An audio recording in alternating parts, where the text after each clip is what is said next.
Morning ಬ್ರೇಕ್ಫಾಸ್ಟ್ಗೆ ಪಟಾಪಟ್ ಅಂತ ಒಂದು ಮಾಡೋ ಒಂದು ರೆಸಿಪಿ ನೋಡ್ತಿದ್ದೀರಾ, ಅಥವಾ ಈವ್ನಿಂಗ್ ಕ್ರೇವಿಂಗ್ಸ್ಗೆ ಸೂಪರ್ ಆಗಿರೋ ಒಂದು ಸ್ನ್ಯಾಕ್ಸ್ ಬೇಕಾ? You can try this one. So ಇದು ಸಿಂಪಲ್ ಆಗಿರೋ ದಹಿ ಟೋಸ್ಟ್. ಹೀಗೆ ನಿಮ್ಮ ಮನೇಲಿರೋ ಒಂದು ಮೊಸರನ್ನು ನೀಟಾಗಿ ಅದನ್ನು ಕಲಿಸ್ಕೊಳ್ಳಿ. ಅದು ಸ್ವಲ್ಪ ನೀರು ಹಾಕಿ ಬೇಕಾದರೆ ನೀವು ಅದನ್ನು ಮಿಕ್ಸ್ ಮಾಡ್ಕೊಬೋದು, ಅಥವಾ ಲಾಸ್ಟಲ್ಲಿ ಬೇಕಾದರೂ ನೀರು ಹಾಕ್ಕೊಬೋದು. ಆ ಮೊಸರಿಗೆ ಸ್ವಲ್ಪ ಉಪ್ಪು ಮತ್ತು ಖಾರದ ಪುಡಿ, ಆಮೇಲೆ ಸ್ವಲ್ಪ ಚಾಟ್ ಮಸಾಲ ಮತ್ತು ಸ್ವಲ್ಪ ಹುರಿದಿರೋ ಜೀರಿಗೆ ಪುಡಿ ಅಥವಾ ಜೀರಾ ಪೌಡರ್. ಸೊ ಇದನ್ನು ಹಾಕಿ ಚೆನ್ನಾಗಿ ಮಿಕ್ಸ್ ಮಾಡ್ಕೊಳ್ಳಿ. ಸೊ ಇದನ್ನು ನೀವು ವಿಸ್ಕರ್ ತೊಗೊಂಡಾದರೂ ನೀವು ವಿಸ್ಕ್ ಮಾಡ್ಕೊಬೋದು, ಅಥವಾ ಫೋಕ್ ತೊಗೊಂಡಾದರೂ ಮಿಕ್ಸ್ ಮಾಡ್ಕೊಳ್ಳಿ. ನಾನು ಇಲ್ಲಿ ಸಿಂಪಲಾಗಿ ಸ್ಪೂನಲ್ಲಿ ಮಿಕ್ಸ್ ಮಾಡ್ತಿದ್ದೀನಿ. ಸೊ ಇದು ನಮ್ಮ ಮಸಾಲ ರೆಡಿ. ಇದಕ್ಕೆ ಒಂದು ಚಿಕ್ಕ ಒಗ್ಗರಣೆ ಹಾಕೋಣ. ಸೊ ಅದಕ್ಕೆ ಎಣ್ಣೆಗೆ ಸ್ವಲ್ಪ ಸಾಸಿವೆ ಮತ್ತು ಜೀರಿಗೆ ಹಾಕಿ ಚೆನ್ನಾಗಿ ಅದನ್ನು ಫ್ರೈ ಮಾಡೋಕ್ಕೆ ಬಿಡಿ. ಸೊ ಅದು ಚಟ್ಪಟ ಅಂತ ಸೌಂಡ್ ಬರುತ್ತಲ್ಲ, ಸೊ ಆವಾಗ ಅದಕ್ಕೆ ಸ್ವಲ್ಪ ಕರಿಬೇವನ್ನು ಹಾಕೋಣ.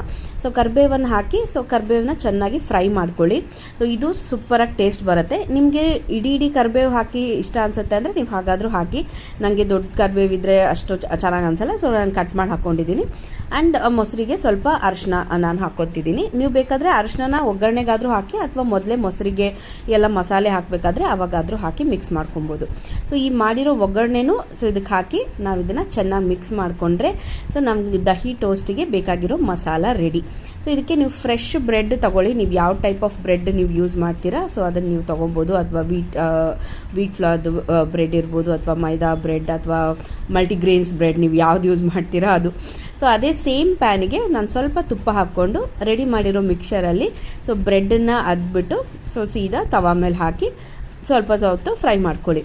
ಸೊ ಇದು ಎಷ್ಟು ಸಾಫ್ಟಾಗಿರುತ್ತೆ ಅಂದರೆ, ನಿಮಗೆ ಸಾಫ್ಟಾಗಿ ತಿನ್ನಬೇಕಂತಂದರೆ ನೀವು ಹೈ ಫ್ಲೇಮಲ್ಲಿ ಇಟ್ಕೊಂಡು ಸ್ವಲ್ಪ ಫ್ರೈ ಮಾಡಿಕೊಂಡ್ರೆ ಸಾಕು. ಇಲ್ಲ ಸ್ವಲ್ಪ ಕ್ರಿಸ್ಪಿಯಾಗಿ ಬೇಕು ಅಂದರೆ ಲೋ ಫ್ಲೇಮಲ್ಲಿ ಇಟ್ಕೊಂಡು ಸ್ವಲ್ಪ ಜಾಸ್ತಿ ಹೊತ್ತು ಸ್ಲೋ ಆಗಿ ಅದನ್ನು ನೀವು ಫ್ರೈ ಮಾಡಿಕೊಂಡ್ರೆ ಕ್ರಿಸ್ಪಿಯಾಗಿರೋ ನಿಮಗೆ ಟೋಸ್ಟ್ ರೆಡಿ ಆಗುತ್ತೆ. ನಿಮ್ಗೆ ಹೇಗೆ ಇಷ್ಟ ಅನಿಸುತ್ತೆ ಹಾಗೆ ಟ್ರೈ ಮಾಡಿ. ನಮ್ಮ ಮೇಲ್ಗಡೆ ಸ್ವಲ್ಪ ತುಪ್ಪ ಹಾಕಿ ಮತ್ತು ಇದನ್ನು ಫ್ಲಿಪ್ ಮಾಡಿಕೊಂಡು ನಾನು ಇದನ್ನು ಫ್ರೈ ಮಾಡ್ಕೋತೀನಿ. ಸೊ ಎಷ್ಟು ಒಳ್ಳೆ ಕಲರ್ ಬರುತ್ತೆ ಅಂದರೆ ನೋಡೋಕ್ಕೆ ಎಷ್ಟು ಚೆಂದ ಅನಿಸುತ್ತೆ ಗೊತ್ತಾ, ಅಲ್ವಾ? ಸೊ ಸೂಪರ್ ಟೇಸ್ಟ್ ಮಾತ್ರ ತುಂಬ ಚೆನ್ನಾಗಿತ್ತು. ಆ್ಯಂಡ್ ಸಾಫ್ಟಾಗಿ ಅಥವಾ ಕ್ರಿಸ್ಪಿಯಾಗಿ ನಿಮ್ಗೆ ಹೇಗೆ ಬೇಕೋ ಹಾಗೆ ಟ್ರೈ ಮಾಡಿಕೊಂಡು ಟೇಸ್ಟ್ ಮಾಡಿ. ಇದಂತೂ ಸೂಪರ್ ರೆಸಿಪಿ ಫಾರ್ ಸ್ನ್ಯಾಕ್ಸ್. ಇಲ್ಲ ನೀವು ಮಾರ್ನಿಂಗ್ ಬ್ರೇಕ್ಫಾಸ್ಟಿಗೆ ಏನಾದರೂ ಟೈಮ್ ಇಲ್ಲ ತುಂಬ ಏನಾದರೂ ಮಾಡೋಕ್ಕೆ, ಅಥವಾ ಎಲ್ಲಾದರೂ ಅರ್ಜೆಂಟಾಗಿ ಹೋಗಬೇಕಂದ್ರೆ ನೀವು ಪಟಾಪಟ್ ಅಂತ ಈ ರೆಸಿಪಿನ ಮಾಡಿಕೊಂಡು ನೀವು ತಿನ್ಬೋದು.